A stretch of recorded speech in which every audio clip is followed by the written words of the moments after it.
In this problem, a train car is moving along, bumps into a second car, they're going to stick together. What was the mass of the second car? We know the speed after the collision.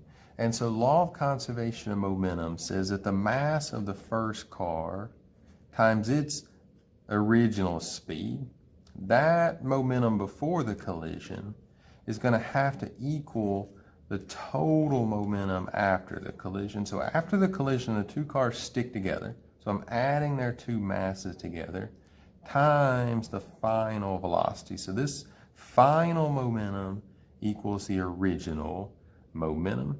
And we want to solve for mass number 2. So I need to get that by itself. I'm going to divide by the final velocity.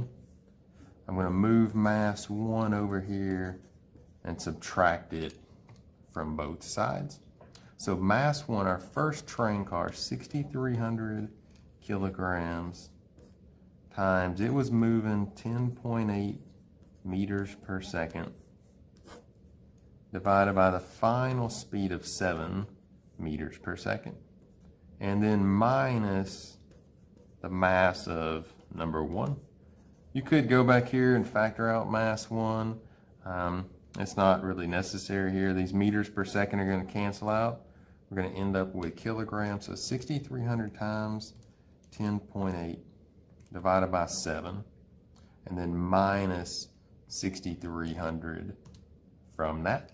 And so mass number 2 comes out 3,420 kilograms. So mass 2 smaller than mass number 1 was.